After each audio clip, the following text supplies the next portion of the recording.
The World Cup is the world's greatest spectacle. I'm sorry to my American viewers, but it is true.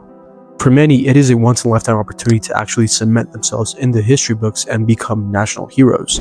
Look no further than Cabo Verde's incredible, hardy performance against the European champion Spain, a nation of no more than roughly 550,000 people off the coast of Africa, who only gained independence from Portuguese rule in 1975, just pulled off one of the biggest upsets in World Cup history.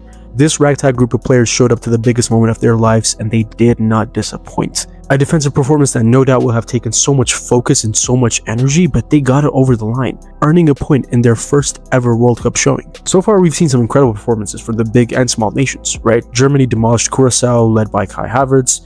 Kylian Mbappe once again shows that he just has what it takes, right? He just has it, especially at this stage. You know, a player who is much scrutinized, a player who there's so much discourse around, but without doubt, this is among one of the greatest we have ever seen. For Ivory Coast, Amad Diallo and Yan Dimandi balling out, Erling Haaland putting on a show in his first ever World Cup. But yet again, it is the 38 going on 39-year-old alien masquerading as a human being that stole the show. Argentina kicked off their World Cup defense in pretty amazing fashion, winning 3-0 against Algeria, with Leo Messi scoring all three. His physical decline is clear to see, and it is expected. I mean, he's going on 39 years old, but genuinely, what is stopping this guy from dominating Europe? I mean, it seems like he's just chilling out there in the MLS because he wants to, but this guy is clearly still ridiculously elite. With that hat-trick against Algeria, Leo Messi joins Miroslav Klose of Germany in becoming the joint top scorer in World Cup history. Kylian Mbappe at 27, interestingly, is just 2 goals behind. Going into this tournament, many people, me included, didn't really think of Argentina as one of the favorites to win it all. I personally thought it would be between Spain and France, who both have mercurial players in their squads, but looking at this Messi and this Argentina performance, I don't think we can count them out just yet. Now, at the time of recording this video, Portugal and England haven't played yet, but even if they blow their opposition out of the water, I think the big three of Spain, France, and Argentina are the clear favorites. Portugal could be a dark horse team. I mean, they have that incredible midfield of Vitinha, João Neves, and Bruno Fernandes. Of course, they have Cristiano Ronaldo, who is one of the greatest players of all time. For me, second, just behind Leo Messi. But, you know, it is interesting. Do they win this World Cup, or do they actually have a pretty good run in this World Cup without Cristiano? But even if Cristiano doesn't play, who's his realistic replacement? You could say João Felix, who's playing in Al Nassr, not really a top-level player anymore, not really playing for a top club. You have Gonçalo Ramos, who I think is a good player, but I don't know if he really moves the needle that much. But do they win with Cristiano Ronaldo leading line? Leo Messi is playing like he still has a point to prove, right? Like he already hasn't cemented himself as the greatest of all time. And this Argentina team have proven time and time again that they will die on that pitch for Leo Messi. It's ridiculous how these guys just rally when it's time to put their club colors down and put on the blue and white stripes of Argentina. I mean, the prime examples of this, I think, are Enzo Fernandez and Alexis McAllister playing in the pivot together. I'd argue both of them have been poor at club level. I mean, McAllister definitely has been poor for Liverpool. Enzo has been underwhelming at best for Chelsea.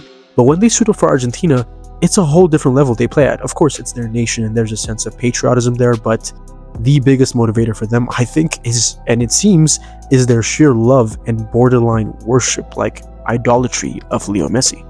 Lisandro Martinez, who has had a difficult season due to injury at Man United, seems to be the undisputed partner to Cristiano Romero, who himself has had a poor season, nearly getting relegated with Tottenham. But it's a pretty good pairing, right? Lisandro Martinez, Cristiano Romero. They might be a little aggressive. There's a few red cards in there, honestly, and this seems like the World Cup of red cards. I mean, we saw 3 in the opening game between Mexico and South Africa. So one of these guys is going to get sent off at some point.